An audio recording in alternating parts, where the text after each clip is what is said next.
discussed it. I don't like it. And I know I'm in the minority. I know there's plenty of my colleagues and contemporaries who disagree with me. I don't give a damn. I don't like it at all. 67,000 people showed up to that game. What are what are these folks supposed to do? If the university can't have enough security, you're gonna put 67,000 police officers out there? Who the hell can afford that? There's certain things that are just practical, and there's certain things that are not. You certainly can't help certain things. And the students don't give a damn because the institution has to pay the fine, but the students don't have to pay the fine. I'm hearing here the money collected goes to a postgraduate scholarship fund to help ACC athletes further their educations. I know it's the first time in history that this happened with an ACC school. They're following the model of the SEC, who would give a $100,000 fine for first-time offenses, and then it would go up from there. But I just think this is utterly ridiculous. The fan experience this is college, and students live to be able to do this one day. Of course, you got to be safe. Of course, you got to prioritize safety for the players and the coaches. Well, have enough police officers to surround them, because there's nothing you can do if students decide to storm a field and there's 67,000 strong or more. There's not enough law enforcement officials in the world to stop that, and the students certainly are not going to do it. So fining the schools, to me, it's just ridiculous. I don't understand it at all. I don't like it. Just surround the players and the coaches and protect them with law enforcement to escort them to the locker room and let the kids be on the field and celebrate. That's how I view this. Love that the money's going to a good cause. Keep it rolling here, guys, to the pros. The NFL season officially 2 days away. Buckle up. We kick things off with the defending champion Eagles hosting the Dallas Cowboys. Lots of distractions for Dallas lately.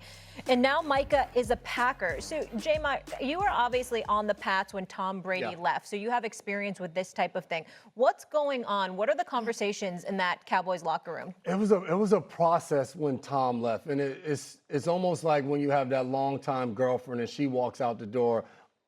Right away, we all came together, and you're sitting around and you're sick. The first thing we thought of was like, well, damn, there goes our Super Bowl aspirations. We got no shot while Tom walks out the door, and you're pissed off, and you're trying to figure out how did it get here, and then where do we go from here as a team? And I think as the time goes on and you're starting to figure this thing out, you say to yourself, you know what? What's wrong with him? The hell with him. Like, we're not about to let Tom go to Tampa Bay or Micah go to Green Bay, and now these guys are winning games, and we're over here sad, and we're wiping our tears, and we're mad about that. Now, I will say, in 2020, Tom left. We had my guy Cam come in. We were feeling pretty damn good about the season that year. We didn't win many games, and it went exactly how you would expect when your best player walks out the door. But if you're this Cowboys team, you got to try to do something. Jason, I'm disappointed in you. Why? Listen, if you leave me, I don't think about you ever again. No, you're gonna have that moment. Nope. You're gonna have that moment. That's a lie. Oh, God. First of all, Let's stop it. No moment. No moment. Once we're done, we're done. It's the Capricorn in me. But if you are the Cowboys, you need to look at the situation like you said, to hell with Micah. Not in a serious way, but to say, hey, we can actually, this is the challenge. Everybody's going to look at this defense and say, where's the pass rush coming from? Are y'all any good? Well, now is your opportunity. Don't look at it like, damn. No doubt. Don't look like, damn, like, what are we going to do? It's like, all right, let's show people. Nobody has any expectations for the Cowboys, especially Steven. So now here's your moment to actually, you thinking about an X? Child, please. Steven, you may go. Let me break this down. Please do. First of all, to address Kimberly's point, I'm quite sure. Listen, somebody, I ain't gonna mention his name, but we all know who he is. You better not. You better not. He made that song. He made that song when a woman's fed up. Ain't nothing you could do about it. That's true. There ain't no doubt about that. But before the fed up point reaches, that's not the case. You don't think about it. Just stop it. I was raised by women. Just stop it. Of course you think about it. Okay, that's number one. And we do too as men. We ain't no shade on you, but we all do, damn it, when you get rejected. When you done, you good. When you get rejected, hell no, it hurts a little differently. I don't know much about that because I don't have that. There you go. The point is, let's move on from that and get to the bigger point why I was laughing. Because yet that tagline there says refocus. That implies they once were focused. When was that? When that happened? When have the Dallas Cowboys been focused? Are you kidding me? They have been focused, and then you got the audacity, J-Mac, to bring up a comparison to a 7-time Super Bowl champion or a 6-time Super Bowl champion at the time. Best player. Before he departed. What damn? He won 6 Super Bowls. The Cowboys ain't been the one in 30 years, okay? So there's no comparison whatsoever. Now, how can the Dallas Cowboys get focused? Let's take out the word, let's take out those letters R-E, forget the re.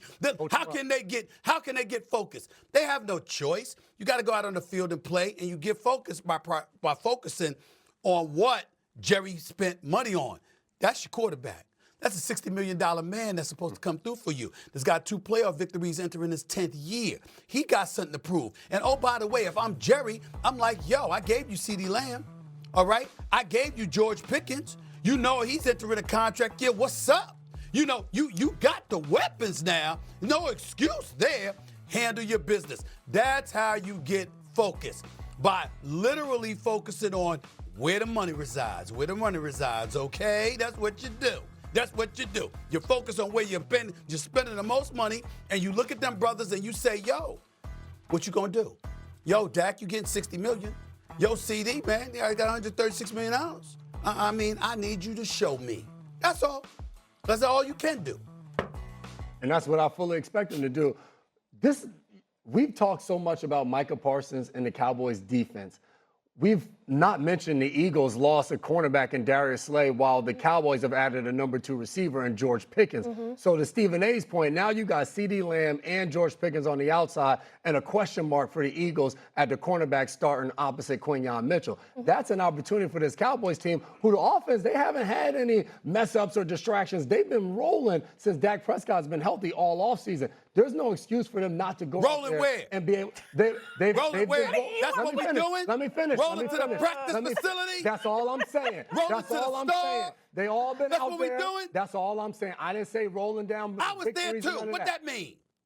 Well, you ain't lining up. I was right there. I was in the You ain't star lining last up week. there on What it Thursday mean? night. You're not lining up Thursday night. You go out there, they ain't got no shot. No. They have guys, though. Hold on, Jay. I'm agreeing with you. Hold on, Jay. I'm saying to you, don't you come on this show talking about what the hell they doing in practice. We ain't doing that with them. Now, Thursday night's different. I don't want to hear about what they did in practice. I want to hear about what they did in the preseason. It counts now.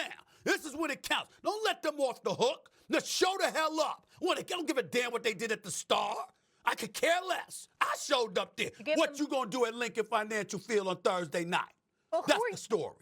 Jason, who are you even picking in this game? Who are you picking? Stephen, we're saying the same thing. I said there's no excuses. They got to show up. You think they will? Okay. I like Philly in the game. Oh, okay. Yeah, I like Philly in the game. Okay. Yeah. Yeah, he rolling in practice. He rolling. With the They ain't had no distractions. You hear that? That's all I said. That's all. He rolling in practice.